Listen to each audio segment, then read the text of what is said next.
దేవుడి నామానికి మహిమ కలుగును గాక. మరొక పర్యాయం మనందరం కూడా విధంగా కూడి ప్రభుని స్తుతించడానికి ఆ సర్వోన్నతుడైన దేవుడిచ్చిన సమయాన్ని బట్టి ఇప్పుడును ఎల్లప్పుడూ యుగాయుగములు ఆయనకే మహిమ ఘనత ప్రభావాలు ఆరోపించబడును గాక. కుడి వచ్చినటువంటి మీ అందరికీ కూడా క్రీస్తు రక్తంలో కడగబడి క్రీస్తులో భద్రం చేయబడి వధువు సంఘంగా సిద్ధపడుతున్న మీ అందరికీ ప్రభునామంలో షలోం. దేవుని కృపా సమాధానాలు ప్రభు మనెల్లరికి అనుగ్రహించును గాక. ప్రియమైన దేవుని బిడ్డలారా, ఈరోజు ఒక ప్రత్యేకమైన దినం. ప్రతి ఆదివారం కంటే ఈ ఆదివారం ఒక ప్రత్యేకం. ఎందుకు అంటే ఈరోజు మనందరం కూడా ప్రభు యొక్క శరీరాన్ని ఆయన రక్తాన్ని తీసుకుని ప్రభువుని జ్ఞాపకం చేసుకునేటువంటి దినం. ఆదిమ అపోస్తుల సంఘము, ఆదిమ సంఘము రొట్టు విరిచుటలో ఎడతెగక ఉన్నారట. అలాగనే క్రీస్తుని జ్ఞాపకం చేసుకునడానికై, అలాగే మనందరం కూడా క్రీస్తు రక్తములో భాగస్థులమనియు, క్రీస్తు శరీరములో మనందరం కూడా భాగస్థులమనియు, మనందరం కూడా ఒకటే కుటుంబానికి చెందిన వారమనియు, మనందరం ఒకటే అని చెప్పడానికి, మనలో జీవము కలిగి ఉండడానికి, పరలోక రాజ్యపు 7 ఏండ్ల విందులో మరలా మనము ప్రభువుతో కలిసి భోజనం చేసే పర్యాంతం ప్రభువుని ప్రకటించడం కొరకై ఈ ప్రభు రాత్రి భోజనాన్ని, ప్రభు యొక్క శరీరాన్ని, ప్రభు రక్తాన్ని మనం తీసుకోవలసిన వారమై ఉన్నాం. దేవునికి స్తోత్రం. వాక్యులు అంటాడు, నా శరీరము తిని నా రక్తం త్రాగువాడే నిత్య జీవం కలిగిన వాడు. ఆయన రక్తాన్ని త్రాగి ఆయన శరీరాన్ని తిన్నవాడే నిత్య జీవం కలిగిన వాడు. పూర్వం కాలంలో మన్నా తిన్నటువంటి ఆ పరలోకపు ఆహారాన్ని తిన్నటువంటి ఇశ్రాయేలులు మరణించారు, కానీ జీవాహారమైనటువంటి క్రీస్తు వారి యొక్క రక్తాన్ని శరీరాన్ని తిన్నవాడు ఎన్నటికీ మరణించడు. హల్లెలూయా. వాడు నిత్య జీవం కలిగిన వాడు. ఆయన శరీరం ఆయన రక్తాన్ని తిన్నవాడు, ఆయన శరీరాన్ని తిని ఆయన రక్తం త్రాగినవాడు నిత్య జీవం కలిగిన వాడు. అలాంటి ప్రభు యొక్క శరీరాన్ని, ప్రభు రక్తాన్ని తీసుకోవడానికే మనం సిద్ధపడుతుండగా మనల్ని మనం ఆయుత్తపరుచుకుంటూ సిద్ధపడుతూ ఉందాం. తప్పనిసరిగా ప్రతి ఒక్కరు కూడా ఈ ఆరాధనలో పాల్గొనాలని ప్రభు పేరిట మనం చూస్తూ ఉన్నాం. ప్రియమైన దేవుని బిడ్డలారా, దేవుని యొక్క వాక్యం నుండి చాలా తక్కువగానే నేను సందేశాన్ని ఇచ్చి నేను ముగించడానికి ప్రయత్నం చేస్తాను. పరిశుద్ధ గ్రంథంలో పోయిన ఆదివారం నేను ఆరాధన ముగించుకున్న తర్వాత, ప్రభువా మరుసటి వారం ఏ సందేశాన్ని చెప్పాలి అని ప్రభు దగ్గర ప్రార్థన చేస్తే, ప్రభు ఒక విచిత్రమైనటువంటి ఆలోచన ఇచ్చారు. ఏంటి ఆలోచన అంటే, విసుగుదల గురించి మాట్లాడమన్నాడు. దేవునికి స్తోత్రం. దేని గురించి? విసుగుదల. విసుగు లేనివాడు ఎవరైనా ఉన్నాడండి? నేను ఎప్పుడు విసుక్కోలేదని అన్నవారు. కొంతమందికి ప్రతిరోజు విసుగే. విసుగు చెందినవాడు ఎవడూ లేడు. ఏదో ఒక రూపాన, ఏదో ఒక స్థితిలో, ఏదో ఒక పరిస్థితిలో, ఏదో ఒక సమయాన, ఏదో ఒక కారణం చేత మనం విసుగు చెందుతూ ఉంటాం. కొన్ని కుటుంబాల్లో అయితే అత్తగారులు కోడళ్ళ బట్టి విసుగు చెందుతూ ఉంటారు. బైబిల్లో ఉందన్నమాట. నిజమే. కోడళ్ళ బట్టి అత్తగారులు విసుగు చెందుతుంటారు. బైబిల్లో రిబకా అని ఉంటుంది చూడండి. ఆదికాండం 27వ అధ్యాయం 46. ఆదికాండం 27:46. మరియు రిబకా ఇస్సాకుతో హేతు కుమార్తెలు ఎవరో కోడళ్ళ, యాసావు యొక్క భార్యలు వీళ్ళ వలనట రెబకా అంటుంది, నా ప్రాణము విసిగిపోయింది. కోడళ్ళ వలన అత్తగారు మనసు విసిగిపోయింది. దేవునికి స్తోత్రం. అంటే అత్తగారి మనసును విసిగించేటువంటి కోడళ్ళు ఉన్నారన్నమాట. ఆమీన్, హల్లెలూయా. మరి అలాగనుకుంటే ఇంకో మాట కూడా చెప్పుకోవాలి. అత్తగారిని విసిగించే కోడళ్ళు ఉన్నారు. కోడళ్ళు ఎవరో ఎంత సరదా. కోడళ్ళు విసిగించేటువంటి అత్తలు ఉన్నారు. ఏదేమైనా ప్రతి ఒక్కరి జీవితంలో ఏదో ఒక సమయాన, ఏదో ఒక రూపాన, ఏదో ఒక కారణాన విసుగు అనేటువంటిది వస్తుంది. It's emotional feeling. అయితే బైబిల్లో మాత్రం 3 సందర్భాల్లో విసుక్కోకూడదని చెప్పాడు. నువ్వు ఎప్పుడు విసుక్కున్నా, ఏ విషయాల్లో విసుక్కున్నా పర్లేదు, కానీ ఏ విషయంలో విసుక్కున్నా ఈ పెద్ద ఇబ్బంది లేదు. కానీ ఒక 3 సందర్భాలు వాక్యంలో నాకు కనబడినటువంటి ప్రభు నాకు ఇచ్చినటువంటి ప్రత్యక్షతను బట్టి ఒక 3 విషయాల్లో ప్రభు విసుకోవద్దని చెప్పాడు. ఏ విషయాల్లో ప్రభు విసుకోవద్దన్నాడో ఆ 3 విషయాలు 3 ముక్కల్లో మీ డొక్కల్లో వేసి నేను ఈ వాక్యాన్ని ముగిస్తాను. దేవునికి స్తోత్రం, హల్లెలూయా. మొదటి ముక్క చూడండి, సామెతల గ్రంథం 3వ అధ్యాయం 11వ వచనాన్ని చదువుదాం. సామెత గ్రంథం 3వ అధ్యాయం 11వ వచనం. నా కుమారుడా, యెహోవా శిక్షను తృణీకరించకము, ఆయన గద్దింపునకు విసుగవద్దు. దేవునికి స్తోత్రం. ఫస్ట్ గుండా మనం దేనికి విసుక్కోకూడదని వాక్యం చెబుతుందంటే ఆయన గద్దింపునకు విసుక్కోకూడదట. అర్థమైన వాళ్ళు దేవునికి స్తోత్రం చెబుదాం. హల్లెలూయా. అంటే ఇదే మాటను కూడా ఈ సొలొమోను మాట్లాడినటువంటి మాటను, మహాజ్ఞాని అయినటువంటి సొలొమోను చెప్పినటువంటి మాటను క్రొత్త నిబంధనలో మహాపండితుడైనటువంటి అపోస్తుడైన పౌలు కూడా జ్ఞాపకం చేస్తాడు. హెబ్రీయులకు రాసినటువంటి 12వ అధ్యాయం, హెబ్రీ పత్రికలో 12వ అధ్యాయం 5వ వచనంలో ఇదే మాటను తిరిగి కోట్ చేస్తాడు పౌలు గారు. అంటే ఈ మాట యొక్క సారాంశము, ఈ మాట యొక్క ఉద్దేశము, ఈ మాట యొక్క బలం ఎంత గొప్పదో చూడండి.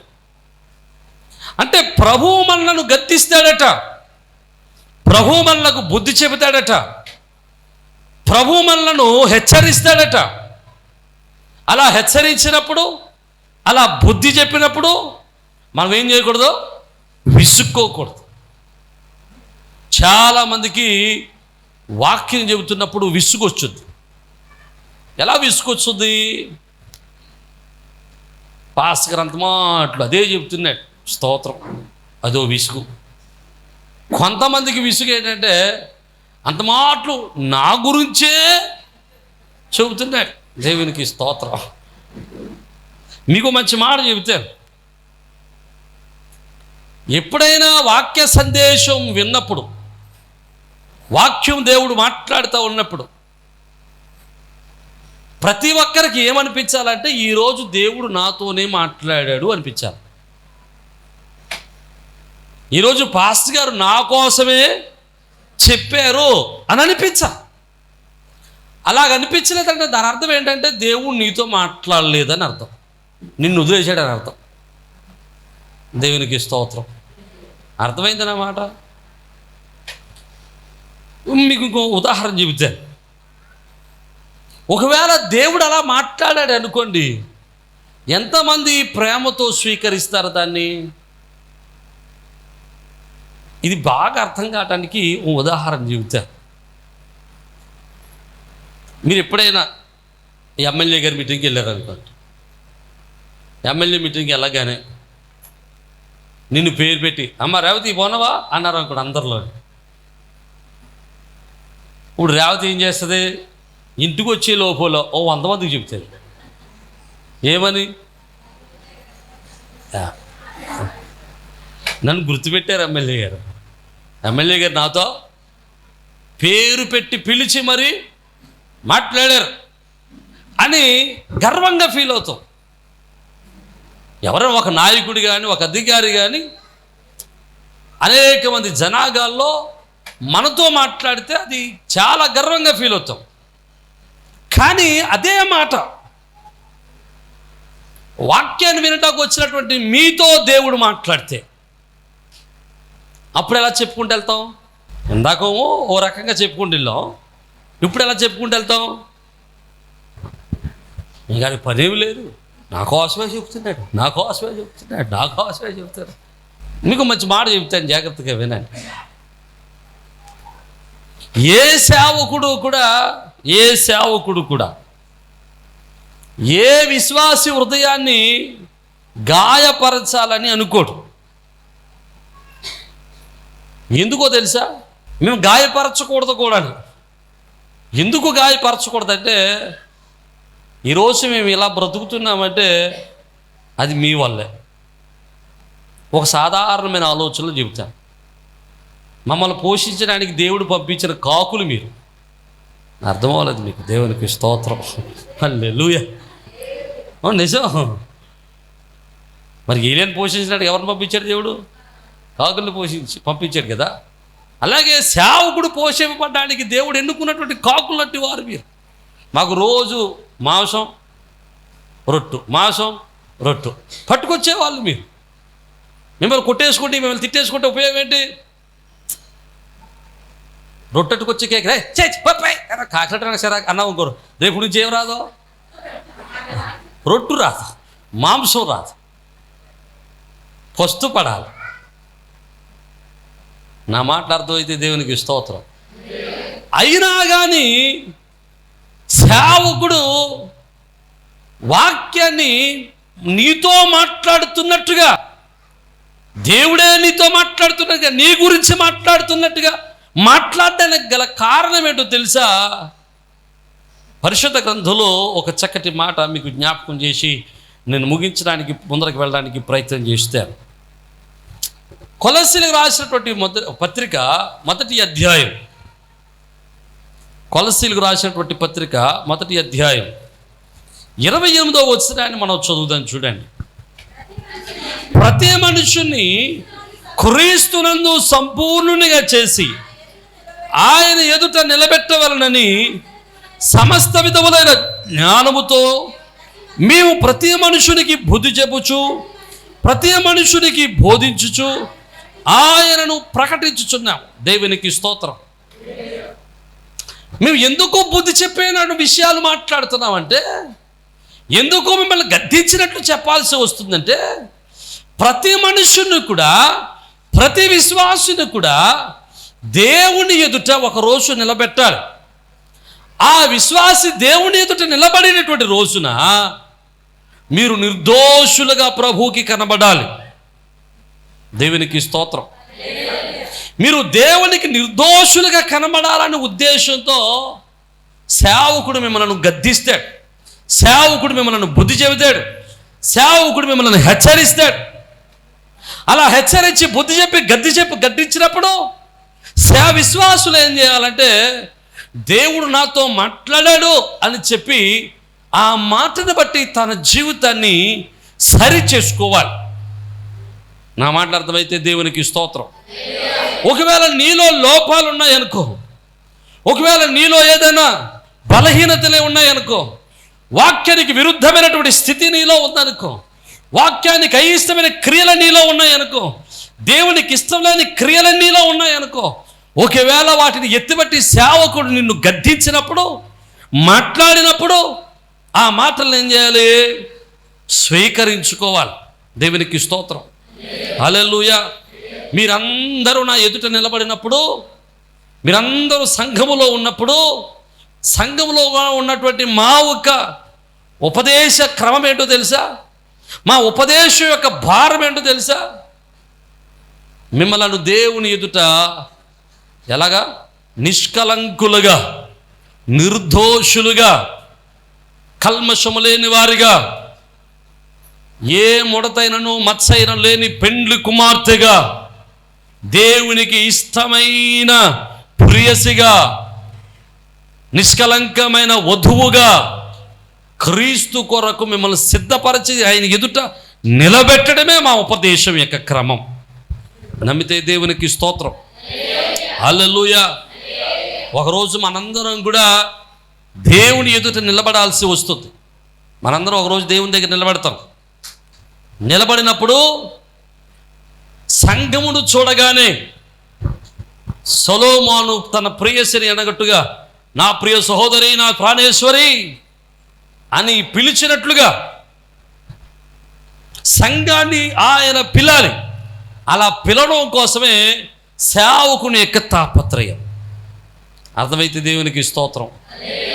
హల్లెలూయా. మిమ్మల్ని ఎందుకు తిడతాం? మా పని ఏంటి? ఒకవేళ మేము ధనం కోసమో, ధనార్చన కోసమో, డబ్బుల కోసమో, పేరు ప్రఖ్యాతుల కోసమో సేవలోనికి వస్తే వీడు గద్దించే మాటలు ఉండవేక శుభ్రంగా మిగుతూ ఉంటాడు. స్తోత్రం నువ్వు ఏం చేసినా, స్తోత్రం నువ్వు ఏం చేసినా స్తోత్రం అమ్మా కదండి. నువ్వు ఎలా ఉన్నా స్తోత్రం అమ్మా. ప్రభు నీ మనసే చూస్తాడమ్మా, నీ శరీరమే చూడమ్మా స్తోత్రం కదండి. నువ్వు ఎలా ఉన్నా పర్లేదమ్మా, మనసుతో స్తోత్రం చెప్పమ్మా. మనసు దేవునికి ఇష్టమైతే చాలమ్మా. శరీరంతో నువ్వు ఎంత దరిద్రమైన పనులు చేసినా ఈ శరీరం మట్టి అయిపోతుంది కనుక ఈ శరీరంతో ఏం చేసినా పర్లేదు, మనసు మాత్రం పరిశుద్ధంగా ఉంచుకోమ్మా అని చెప్పి ఎంత మేగితే అంత ఎక్కువ కానుకలు ఇస్తారు. దేవునికి స్తోత్రం. అదే ఇది చేయొద్దు, అది చేయొద్దు, అలాగుండొద్దు, ఇలాగుండొద్దు అని ఒకవేళ బుద్ధి చెబితే ఏం చేస్తారంటే సేవకుని మీద విసుగు చెందుతూ ఉంటారు. మాటలకు విసుగు చెందుతుంటారు. వాక్య సందేశానికి విసుగు చెందుతూ ఉంటారు. నా మాటలు అర్థమైతే దేవునికి స్తోత్రం చెప్దాం. సేవకుని యొక్క భారం ఏంటో తెలుసా? సేవకుని యొక్క భారం మీకు అర్థమవుతుందో లేదో? మీ వాక్యం చెప్తున్నప్పుడు ఆ వాక్య భారం మీకు అర్థమవుతుందో లేదో నాకు తెలియదు, కానీ కొంతమందికి అర్థమవ్వచ్చు, కొంతమందికి అర్థమవ్వకపోవచ్చు. మీ వాక్యాన్ని బోధించేటప్పుడు ఒకే ఉద్దేశంతో బోధిస్తాం. ఏంటది? మీరు దేవునికి ఇష్టమైన వధువుగా ఉండాలి. మిమ్మల్ని దేవుని ఎదుట నిష్కలంకులుగా నిలవబెట్టాలి. మిమ్మల్ని దేవుని ఎదుట పరిశుద్ధులుగా నిలవబెట్టాలి. దేవునికి స్తోత్రం. నీకు మంచి మాట చెబుతాను. తెల్లవారితే పెళ్ళి జరగడానికి ముందు పెళ్లి కుమార్తెను రెడీ చేయడానికి ఇద్దరు ఆడవాళ్ళు వెళ్తారు. ఇద్దరేంట్లంటే చాలామంది వెళ్తారు. 10 గంటలకు పెళ్ళి అంటే 11:30 దాకా రెడీ చేస్తానే ఉంటారు. ఎన్నిసార్లు పెడతారో ఏంటది, ఫెయిర్ అండ్ లవ్లీ పౌడరు, అదో పక్కన చెమటట్టేత ఉంటుంది, మళ్ళీ అది చేత ఉంటారు. ఇప్పుడు ఇలా పెళ్లి కుమార్తెను రెడీ చేయడానికి వెళ్ళినప్పుడు తల దూతూ చిక్కడిపోయింది అనుకోండి, తల చిక్కు పడింది అనుకోండి, చిక్కి తీసేటప్పుడు జుట్టు నొప్పి పడుతుంది కదా, జుట్టు నొప్పి పడుతుంది అన్నది అనుకోండి. చిక్కి తీయద్దు, నా మొహం తీయద్దు, అలా వదిలేండి అన్నది అనుకోండి. అలాగే వదిలేసి తీసుకొచ్చారనుకోండి పెళ్లి పందిరి మీదకి. స్తోత్రం. పెళ్లి కూతురు అంటారా, పౌడర్ అంటించారు, పౌడర్ రాశారు. ఓ పౌడర్ పక్కన ఎక్కువ పట్టేసుకుంటూ పక్కన తక్కువ అంటుకుంది. చూసుకుని అన్నారమ్మా పౌడర్ ఎక్కువైందమ్మా తుడుతున్నా అనుకుంటు కదా అన్నది అనుకుంటే అలాగే వదిలేశారనుకోండి. పెళ్లి కూతురు ఎలా కనపడుతుందండి? ఆధార్ కార్డులో ఉన్నట్టు కనపడుతుంది. అంటే పెండ్లి పీటల మీద పెండ్లి కుమార్తె చక్కగా, అందంగా, నిష్కలంకురాలుగా కనబడాలి. అలా కనబడడానికి పెండ్లి కుమార్తె సిద్ధపరచబడాలి. అలా సిద్ధపరచబడమే సంఘములో దేవుని యొక్క వాక్యాన్ని వినడం. నా మాట అర్థమైతే దేవునికి స్తోత్రం. ఈ వాక్యం విన్నప్పుడు ఆ మాటలు మనల్ని గద్దించినట్లుగా ఉంటాయి. దేవుడు మనల్ని బుద్ధి చెబుతున్నట్టు ఉంటుంది, నా గురించే మాట్లాడినట్టు ఉంటుంది, దేవుడు నీ గురించే మాట్లాడుతున్నట్టు ఉంటుంది. అలాంటప్పుడు నీ జీవితాన్ని సరి చేసుకోగలిగితే, నీ యొక్క గద్దింపుకు లోబడగలిగితే నీవు దేవుని ఎదుట నిష్కలంకురాలుగా, పరిశుద్ధురాలుగా నిలబడగలుగుతావు. నమ్మితే దేవునికి స్తోత్రం చెప్పాడు. హల్లెలూయా. ఆ నిష్కలంకురాలైనటువంటి తన పెండ్లి కుమార్తెను తీసుకుని ఆయన వివాహపు విందులోనికి తీసుకుని వెళ్తాడు. హల్లెలూయా. లేకపోతే ఏమవుద్ది? విడవబడుతుంది. పరలోక రాజ్యం అట, పరలోక రాజ్యం. ఒక మనుషుడు సముద్రంలో వేసినటువంటి వలను పోలి ఉన్నదట. ఆ వల వేసిన తర్వాత ఆ వలలో పడిన చేపలన్నిటిని దరికి చేసుకున్నాడట. దరికి తీసుకుని తనకిష్టమైనటువంటి చేపలను ఏం చేశాడు? బుట్టలో వేసుకున్నాడు. నచ్చని చేపలను ఏం చేశాడు? ఆ ఒడ్డు మీదే వదిలేశాడు. నీవు దేవునికి ఇష్టమైన చేపగా ఉండాలనే సేవకుడు ప్రయాసపడతాడు. నా మాటలు అర్థమవుతున్న వారు దేవునికి స్తోత్రం చెప్పాడు. నువ్వు దేవుని ఎదుట దేవునికి ఇష్టమైన రీతిలో, దేవునికి నచ్చిన రీతిలో, దేవుడు కోరుకున్న రీతిలో, దేవుడు ఆశించిన రీతిలో, ఆయన కోరుకున్న విధంగా నీవు ఉండాలని ప్రభువు ఆశపడుతున్నాడు, సేవకుడు ఆశపడతాడు. అందుకోసమే సేవకుడు నిన్ను గద్దిస్తాడు, నీకు బుద్ధి చెబుతాడు, నిన్ను హెచ్చరిస్తాడు. అవసరమైతే ఏం చేస్తాడు? నీతి యందు శిక్ష చేస్తాడు. దేవునికి స్తోత్రం. బుద్ధి చెప్పడం వరకు ఓకే, కానీ ఇది మాత్రం కుదరదు. ఏది? శిక్ష చేయడం. నువ్వెవడవరా?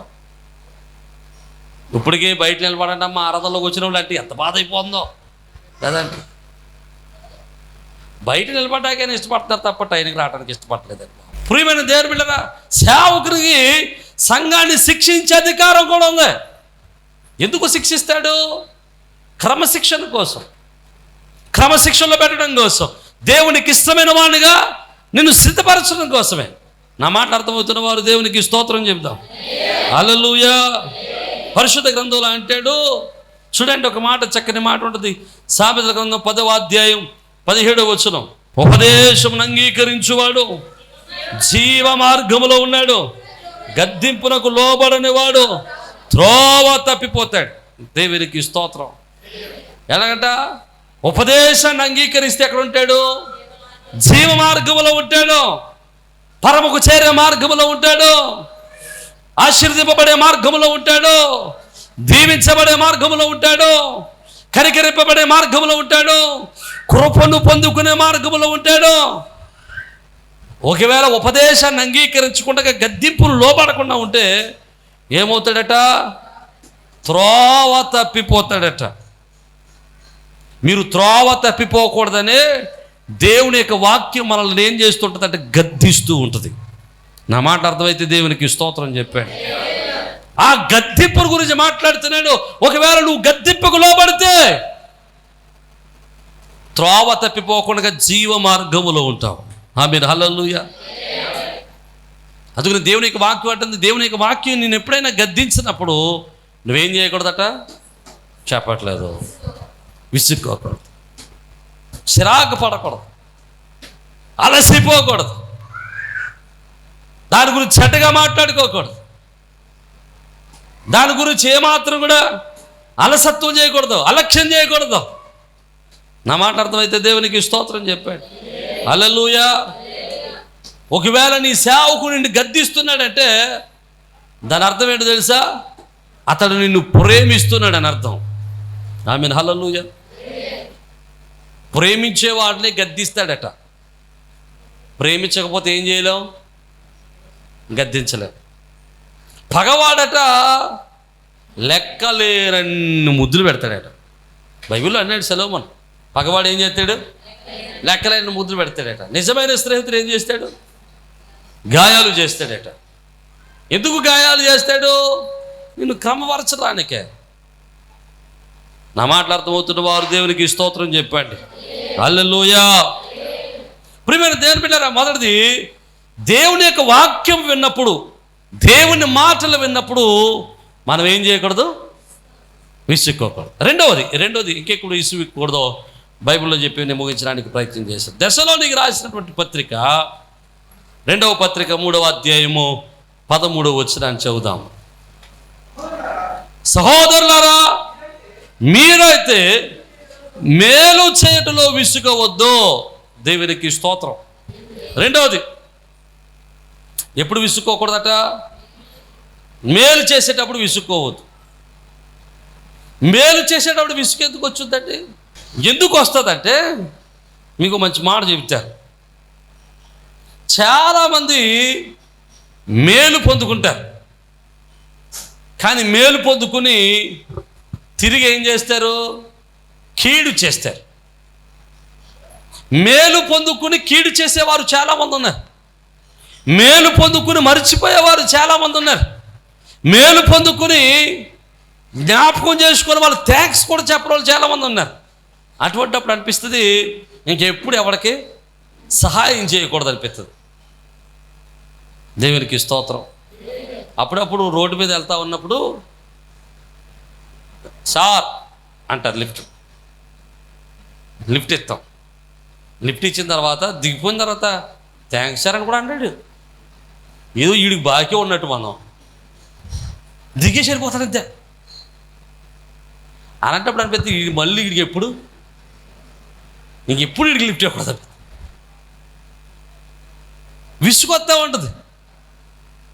కొన్ని పర్యాయాలు కొంతమంది మేలు పొందుకున్నప్పుడు నీకు మేలుకు తగిన రీతిలో నీకు ప్రవర్తించినప్పుడు నీకు విసుగొచ్చుంది. కానీ వాక్యం ఏమంటుందో తెలుసా?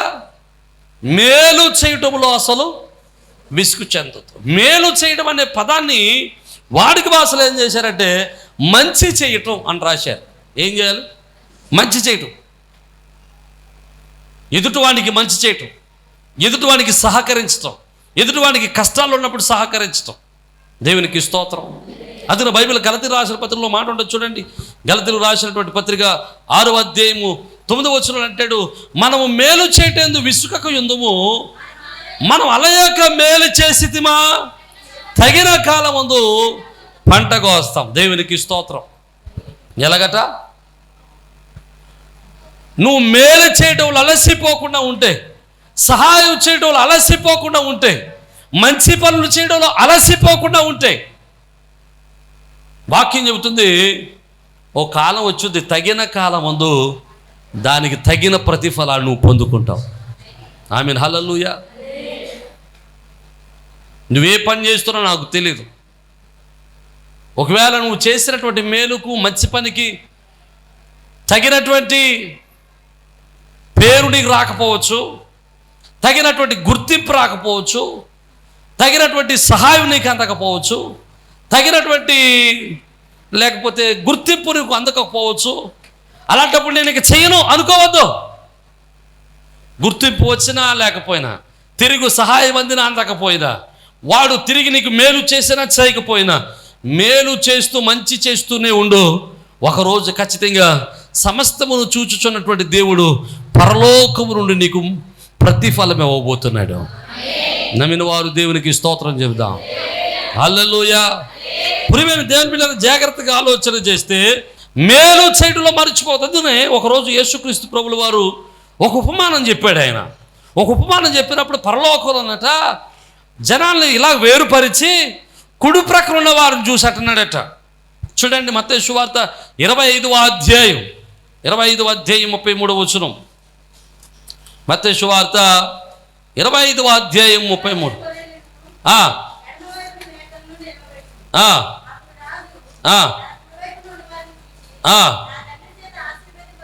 నా తండ్రి చేత ఆశీర్వదింపబడిన వారులారా రండి, లోకము పుట్టినది మొదలుకొని మీ కొరకు సిద్ధపరిచిన రాజ్యమును స్వతంత్రించుకొనండి. నేను ఆకలిగొన్నాను, మీరు నాకు భోజనం పెట్టారు. నేను దప్పికొన్నాను, నాకు దాహం ఇచ్చారు. పరదేశిగా ఉన్నాను, నన్ను చేర్చుకున్నారు. దిగంబరనై ఉన్నాను, నాకు బట్టలు ఇచ్చారు. రోగునై ఉన్నాను, నన్ను చూడవచ్చారు. చెరసాలలో ఉన్నాను, నా యొద్దకు వచ్చి అందుకు నీతిమంతులు, ప్రభువా ఎప్పుడు నీవు ఆకలి కొన్నావు, ఎప్పుడు నీకు ఆహారం పెట్టామో, ఎప్పుడు నీకు నీళ్ళు ఇచ్చామో, ఎప్పుడు నిన్ను చేర్చుకున్నామో, ఎప్పుడు నీకు బట్టలు ఇచ్చావు నాయనా అని అడుగుతారట. దేవునికి స్తోత్రం.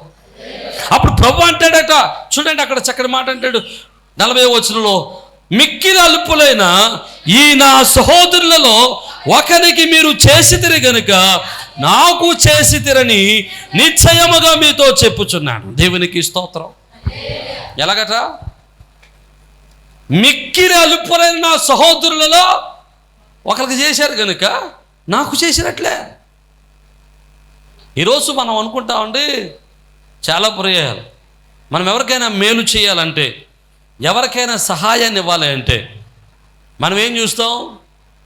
వీడు మరలా మనకు సహాయం చేస్తాడా లేదా? ఉదాహరణ చెప్తే చిన్న మాట, ఉదాహరణ నవ్వుకోవటానికి. మనం ఏదైనా ఎవరైనా పెళ్ళికి పిలిచారనుకోండి, పెళ్ళికి కట్నం పట్టుకెళ్ళినప్పుడు ఏం ఆలోచిందో చెప్పండి. వీడు మళ్ళా పెడతాడనే పెడతాం, పెట్టేటప్పుడు ఇంకోటి కూడా ఆలోచిస్తాం. వీడికి ఎంత ఎట్టాలి, వీడు ఎంత ఎడతాడు, వీడు ఎంత ఎట్టగలడు కదండి. వీడు 300 ఎట్టగలడంటే ఆడికి 300 ఎడతాం, 500 ఎట్టగలడంటే 500 ఎడతాం. మనం బంగారం పెట్టి వీడు బంగారం తిరిగి పెడతాడు అనుకుంటే బంగారం పెడతాం. అసలు వీడు ఏం పెట్టడరా, వీడికి ఎట్టడం అనవసరం అనుకుంటే ఆ భోజనం ఖర్చు 100 రూపాయలు పెట్టేసి నమస్కారం చెప్పి వచ్చేస్తాం కదండి. అంటే సహాయం చేయాల్సి వచ్చినప్పుడు మనుషుల యొక్క ఆలోచన ఎలాగ ఉంటుంది. కానీ వాక్యం ఏం చెబుతుందో తెలుసా? అల్పులైన వారికి సహాయం చేయి. నీకు తిరిగి సహాయం చేయలేని వారికి సహాయం చేయి. దేవునికి స్తోత్రం. అలాంటి అల్పులకు చేసినప్పుడు నాకు చేసినట్లే అంటాడు. దేవునికి స్తోత్రం.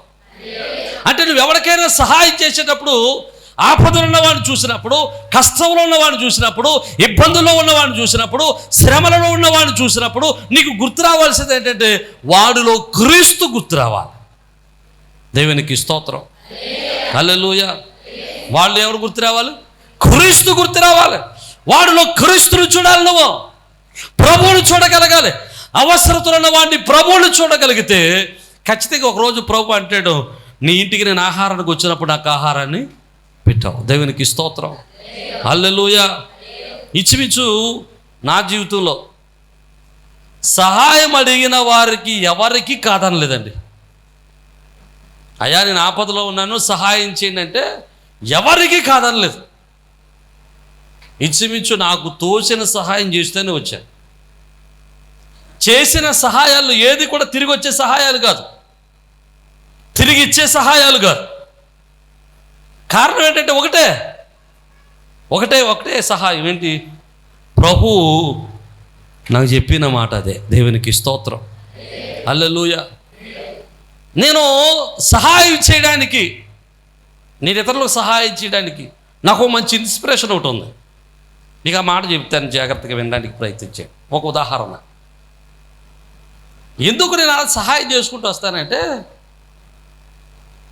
మా తమ్ముడు ప్రవీణ్ చెన్నైలో హిందుస్థాన్ బైబిల్ ఇన్స్టిట్యూట్లో ఎండివ్ చదవడానికి జాయిన్ అయ్యాడు. ఎండివ్ చదవడానికి జాయిన్ అవుతే అక్కడ నెలకు ఫీజు కట్టాలి, మెస్ ఫీజు కట్టాలి. మెస్ ఫీజు అంటే హాస్టల్ ఫీజు కట్టాలి, ఖచ్చితంగా మెయింటెనెన్స్ డబ్బులు ఉండాలి, అన్నీ ఉన్నాయి. అన్నీ కట్టాల్సింది, డబ్బులు కట్టే చదువుకోవాలి అక్కడ బైబిల్ కాలేజీలో. వీడిని జాయిన్ చేసిన తర్వాత కాలేజీ ఫీజు అయితే కట్టడానికి నా దగ్గర ఒక స్తోమత ఉంది. అప్పుడు నాకు ప్రతి నెల బెంగళూరు నుంచి ఒక సేవకులు టోబీ గారని నెల కొంత సహాయం పంపిస్తూ ఉండేవాడు ఆయన పరిచర్య కోసం. సేవా ప్రారంభంలో నాన్నగారు చనిపోయినప్పుడు ఆ సహాయాన్ని అలా ఇచ్చేస్తే వాడు చదువుకోవడానికి అభ్యంతరం లేదు. నా ఏటీఎం కార్డు ఆడి దగ్గరే ఉండేది. ఆయన సహాయం వేసిన వెంటనే ఒక డబ్బులు వచ్చాయని చెప్తే వాడు డబ్బులు తీసుకుని వాడుకుంటూ ఉండేవాడు, కట్టుకుంటూ ఉండేవాడు. అయితే కాలేజీ ఫీజు కట్టడానికి అయితే పర్లేదు,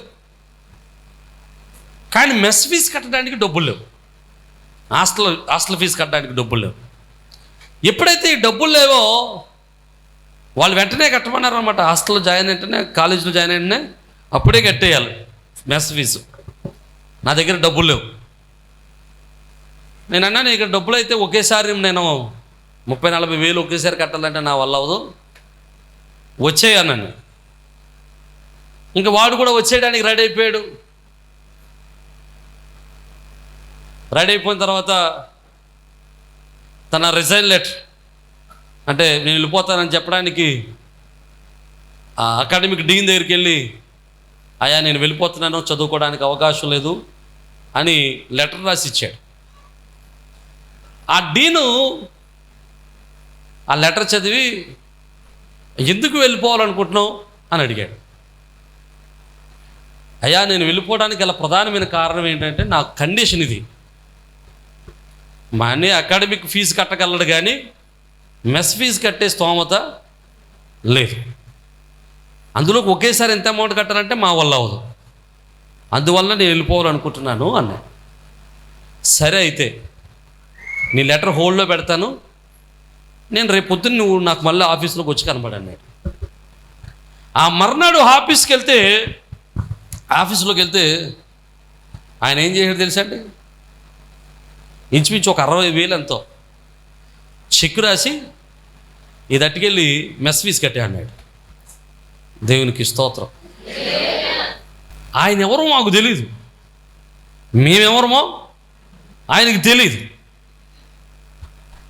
ఆ కాలేజీ వదిలిపెడితే అతనికి ప్రవీణ్కి అసలు సంబంధమే లేదు. అలాంటిది ముక్కు ముఖం తెలియకుండానే ఆపదలో ఉన్నామని, అవసరతలో ఉన్నామని ఆయన విస్తారమైనటువంటి అధికమైనటువంటి డబ్బులు చెక్కు రాసిచ్చాడు. నేను అప్పుడు అనుకున్నాను, అంటే సహాయం చేస్తే ఇలా చేయాలి. దేవునికి స్తోత్రం. హల్లెలూయా. ఆయన నాకు ఇన్స్పిరేషన్. ఆ రోజు నుంచి నన్ను ఎవడు సహాయానికి వచ్చినా కానీ ఇప్పుడు వరకు 99% ఎవరిని రిజెక్ట్ చేయలేదు. మంచి చేస్తూనే ఉన్నాం. వాక్యం చెబుతుంది మనం మంచి చేసుకుంటూ పోవడమే, సహాయం చేసుకుంటూ పోవడమే. నువ్వు అలా చేసుకుంటూ పోతే, సహకరించుకుంటూ పోతే నీకు ప్రతిఫలం ఇచ్చేవాడు నీ వలన మేలు పొందినవాడు ప్రతిఫలం ఇవ్వకపోవచ్చు, నీ వలన మేలు పొందుకున్నవాడు సహాయాన్ని ఇవ్వకపోవచ్చు, నీ వలన మేలు పొందుకున్నవాడు నీకు అందుబాటులో ఉండకపోవచ్చు, నీకు తిరిగి మేలు చేయకపోవచ్చు. కానీ నువ్వు మేలు చేస్తున్నది చూస్తున్నటువంటి దేవుడు ఒకరోజు రాబోతుంది. ఆ రోజు ఖచ్చితంగా 100 ప్రతిఫలంతో నిన్ను నింపుతాడు, తన సహాయాన్ని అందిస్తాడు. నమ్మిన వారు దేవునికి స్తోత్రం చెబుదాం. హల్లెలూయా, హల్లెలూయా. ప్రియమైన దేవుని బిడ్డలారా, అంటేను మేలు చేయటం మర్చిపోవద్దు, సంఘంలో మంచి పనులు చేయడం మర్చిపోవద్దు, సంఘంలో మంచి కార్యాలు చేయడంలో అలసిపోవద్దు, విసుగు చెందొద్దు. చేస్తూ ఉండండి. గుప్పెలు చాపుతూనే ఉండండి, దేవునికి ఇస్తూనే ఉండండి, దేవుని పని చేస్తూనే ఉండండి, దేవునికి పనికి ఇస్తూనే ఉండండి. ఆయన అన్యాయస్తుడు కాదు. ఒకరోజు తప్పనిసరిగా తగిన మేలులతో నిన్ను నింపుటకు సమర్థుడు. నమ్మిన వారు దేవునికి స్తోత్రం చెబుదాం. హల్లెలూయా, హల్లెలూయా. ఒకవేళ మేలుకు తగిన మేలు నువ్వు పొందకపోవచ్చు, అయినా విసుగు చెందొద్దు. ఒకవేళ మేలు పొందుకున్న వాడే నిన్ను చిదరించవచ్చు, అయినా విసుగు చెందొద్దు. నువ్వు చేసేది ఎవరికి? దేవునికి స్తోత్రం చెబుదాం. హల్లెలూయా. బైబిల్లో అంటాడు, సొలొమోను అంటాడు, బీదలను కటాక్షించువాడు యెహోవాకు అప్పిచ్చువాడట. ఆమేన్, హల్లెలూయా. ఎలాగా? బీదలను కటాక్షించేవాడు ఎవరికి ఇస్తాడట అప్పు? యెహోవాకు అప్పిస్తాడట. నమ్మిన వాళ్ళు దేవునికి స్తోత్రం చెప్పాడు. హల్లెలూయా. ఈరోజు రండి మాట చెప్పినవండి, నువ్వు దేవునికి అప్పిచ్చే స్థితిలో ఉండాలి. ఆపదలు ఉన్నవారికి, కష్టాలు ఉన్నవారికి, శ్రమలో ఉన్నవారికి, దుఃఖంలో ఉన్నవారికి మనం సహకరించగలిగితే అది దేవునికి అప్పిచ్చినట్లే. నమ్మిన వారు దేవునికి స్తోత్రం చెప్దాం. హల్లెలూయా. దేవునికి అప్పిచ్చే స్థితిలో నువ్వు వస్తే ఏదో ఒకరోజు ఆయన వడ్డీ వేసి, చక్ర వడ్డీ వేసి, భూచక్ర వడ్డీ వేసి అన్నీ కలిపి దేవుడికి ఇస్తాడు. నమ్మిన వాళ్ళు దేవునికి స్తోత్రం చెప్పాడు. హల్లెలూయా. మీకు విషయం చెప్పరండి, మీరు ఇవ్వండి అన్నప్పుడు ఎవడో ఆమెను అనలేదు, ఆయన ఇస్తాడంటే మాత్రం అందరూ ఆమెనన్నా. మనం ఇవ్వడానికి ఇష్టపడదు, ఆయన ఇచ్చే అన్నీ మాత్రం కావాలి. నా మాట అర్థమైతే దేవునికి స్తోత్రం చెబుదాం. హల్లెలూయా. ఒకవేళ నువ్వు మేలు చేస్తున్నావా, బైబిల్లో ఒక చక్కటి మాట ఉంటుంది చూడండి. యోహాను రాసిన 3వ పత్రిక 1వ అధ్యాయము 11వ చరణంలో 11వ వచనం అంటాడు, ప్రియుడా చెడు కార్యమును గాక మంచి కార్యమును అనుసరించి నడుచుకునుము, మేలు చేయవాడు దేవుని సంబంధి. దేవునికి స్తోత్రం చెబుదాం. హల్లెలూయా. ఎవడు దేవుని సంబంధట? మేలు చేయవాడు. ఈరోజు నువ్వు మేలు చేసేవానిగా ఉంటే, మంచి చేసేవానిగా ఉంటే, నువ్వు దేవుని సంబంధిగా పిలువబడతావు. హల్లెలూయా. ఈరోజు నేను అంటాను, నువ్వు మేలులు చేస్తూ ఉంటే ఆయన నీ ఎడల మేలులు చేస్తూనే ఉంటాడు. నువ్వు సహకరిస్తూ ఉంటే ఆయన పరలోక ద్వారాలు నీ ఇంట్లో తెరుస్తూనే ఉంటాడు. బీదలను కటాక్షించువాడు ధన్యుడు. నువ్వు బీదలను కటాక్షించగలిగితే ఆయన నిన్ను కటాక్షించువానిగా ఉంటాడు. నమ్మిన వారు దేవునికి స్తోత్రం చెబుదాం. హల్లెలూయా. మొదటిది ఇందులో విసుక్కోకూడదు. దేవుడిని గద్దింపును విసర్జించకూడదు. దేవుడు గద్దించినప్పుడు విసుక్కోకూడదు. దేవుడు మాట్లాడుతున్నప్పుడు విసుక్కోకూడదు. రెండవది, మేలు చేసేటప్పుడు విసుక్కోవద్దు. మేలు చేస్తున్నప్పుడు అంత మాటలు ఇవ్వాలా, అంత మాటలు చేయాలా, అది విసుక్కోవద్దు. దానివల్ల ప్రయోజనము విసుగు లేకుండా చేసేదేదో. దేవునికి స్తోత్రం. ఇక మూడో విషయాన్ని కూడా జ్ఞాపకం చేస్తాను చూడండి. 18వ అధ్యాయం లోకా సువార్త 1వ వచనం.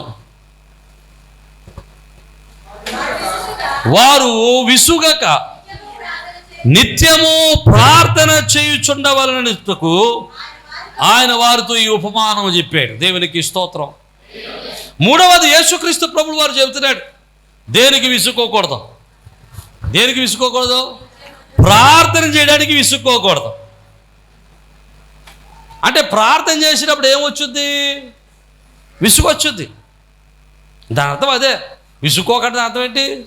విసుగు వస్తుందనే. అంటే ప్రార్థన చేసేటప్పుడు విసుగు వచ్చుద్ది. ఎందుకు వచ్చేది విసుగు? మనకు ఎలా ఉంటుందంటే, ఈరోజు ప్రార్థన చేసామనుకోండి, ఇప్పుడు నేను ప్రార్థన చేస్తాను, ప్రభు నాకు కారు కావాలి. రాత్రి ప్రార్థన చేస్తే పొద్దునకి ఎక్కడ గ్రౌండ్లో ఉండాలి. దేవునికి స్తోత్రం. అది మన బాధ. కానీ ప్రార్థన చేస్తున్నప్పుడు ఒక్కొక్కసారి మన ప్రార్థనకు ప్రతిఫలం రావడం ఆలస్యం అవ్వచ్చు. మనం అనుకున్నది జరగడం ఆలస్యం అవ్వచ్చు. మనం పొందుకోవాలనుకున్నది జరగకపోవచ్చు. మనం ఆశించింది దొరకకపోవచ్చు. స్టిల్ నువ్వేం చేయకూడదు? విసుక్కోకూడదు. విసుక్కోకుండా ఏం చేయాలి? ప్రార్థన చేస్తూనే ఉండాలి. దేవునికి స్తోత్రం చెబుతాం. హల్లెలూయా. విసుక్కోకుండా ప్రార్థన చేసావా, ఖచ్చితంగా ఒకరోజు నీ ప్రార్థనలకు ప్రతిఫలం రాబోతుంది. ఒకరోజు ఖచ్చితంగా నీ ప్రార్థన ఆలకించబడుతుంది.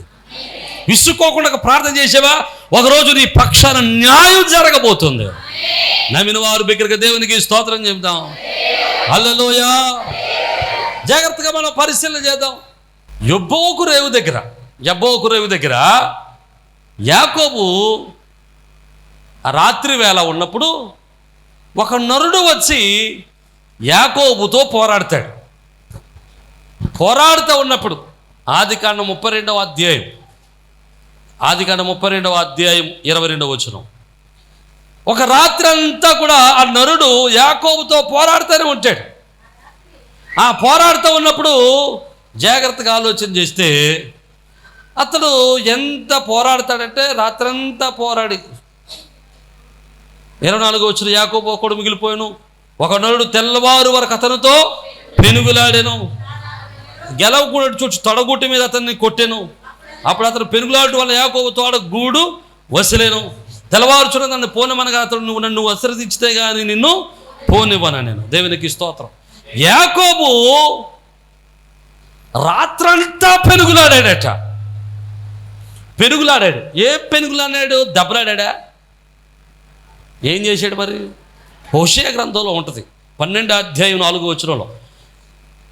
హోషేయ గ్రంథం 12వ అధ్యాయం 4వ వచనంలో చూస్తే ఇక్కడ యాకోబు పెనుగులాడటం అంటే ప్రార్థన చేసినట్టు ఉంటుంది అక్కడ.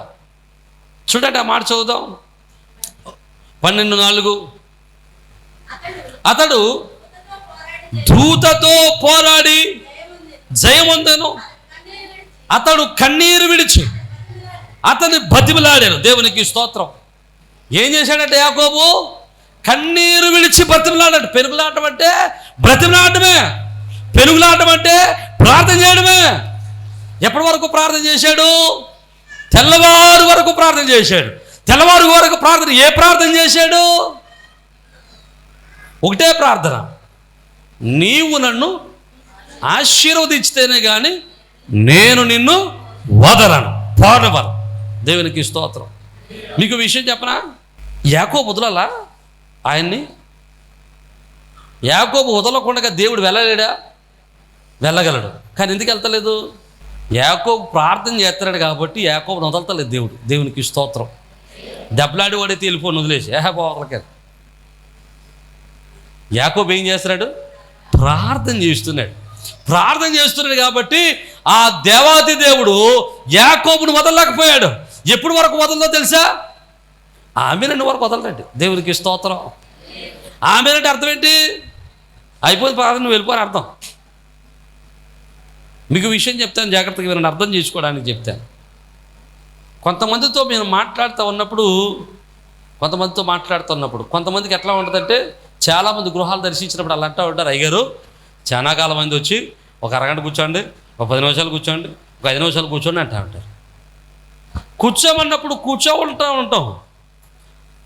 ఒక్కొక్కసారి వాళ్ళు ఎక్కువగా మాట్లాడుతూ ఉంటారు.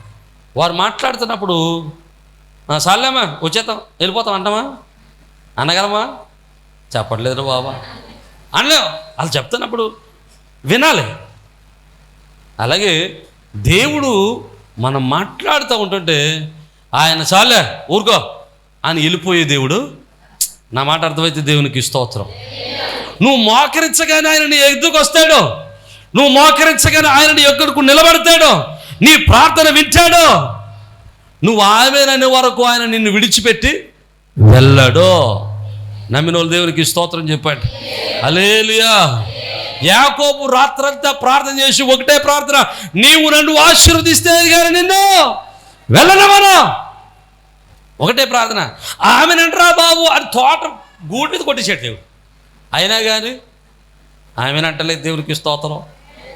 మీకు విషయం చెప్తాను, జాగ్రత్తగా వినండి. ఎప్పుడన్నాడు ఆమెను? అతడు ఆశీర్వదింపబడిన తర్వాతే ఆమెనన్నాడు. దేవునికి స్తోత్రం చెప్పండి. హల్లెలూయా.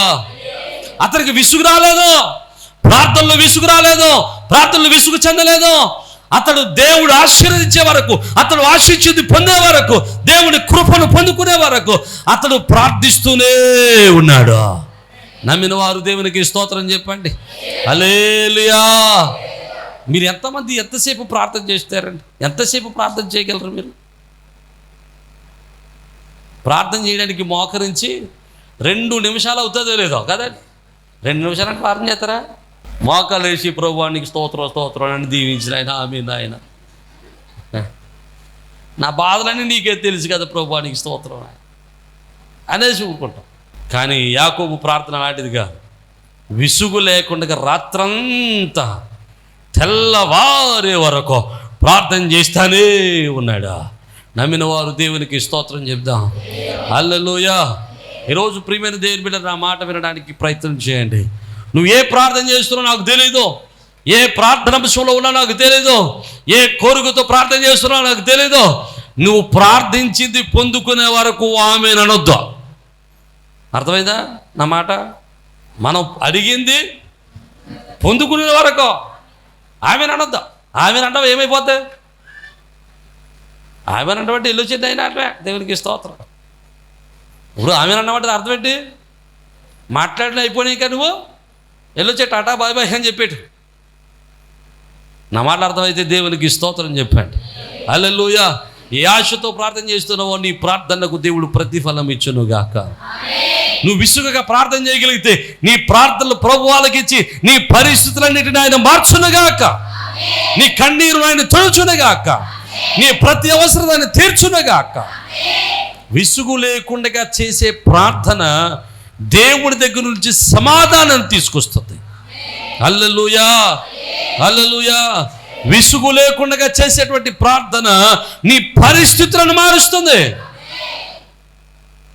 18వ అధ్యాయం, లోక 18వ అధ్యాయంలో ఒక విధవరాలు కనబడుతుంది. ఆ విధవరాలు ఒక మూర్ఖుడైన న్యాయాధిపతి దగ్గరికి వెళ్తుంది న్యాయం తీర్చమని. ఆడు న్యాయం తీర్చడం రేపురా మాపురాన్ని తిప్పుతూ ఉంటాడు.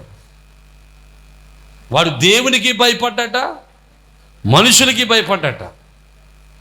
కానీ విసుగకుండా ఆవిడ వెళ్ళడం వలన మూర్ఖుడైనటువంటి దేవునికి మనుషులకు భయపడే న్యాయాధిపతి ఆమెకు న్యాయం తీర్చాడట. దేవునికి స్తోత్రం. నీ దేవుడు అంతకంటే న్యాయవంతుడు. దేవునికి స్తోత్రం. హల్లెలూయా. నువ్వు విసుగకుండా ప్రార్థన చేయగలిగితే ఆయన నీ పరిస్థితులన్నిటిని మార్చుటకు ఆయన సమర్థుడు. న్యాయము తప్పని దేవుడు నీ ప్రార్థన ఆలకించుటకు సమర్థుడు. న్యాయము తప్పని దేవుడు, న్యాయవంతుడైన దేవుడు నీ స్థితిగతులు మార్చుటకు సమర్థుడు. నమ్మిన వారి బిగ్గరగా దేవునికి స్తోత్రం చెబుదాం. హల్లెలూయా. 3 విషయాల్లో మనం విసుగు చెందకూడదు. ఒకటి, దేవుడు గద్దించినప్పుడు విసుగు చెందకూడదు. పేతురును దేవుడు గద్దించినప్పుడు, యేసు ప్రభువుల వారు పేతురుని గద్దించినప్పుడు పేతురు విసుగు చెందలేదు.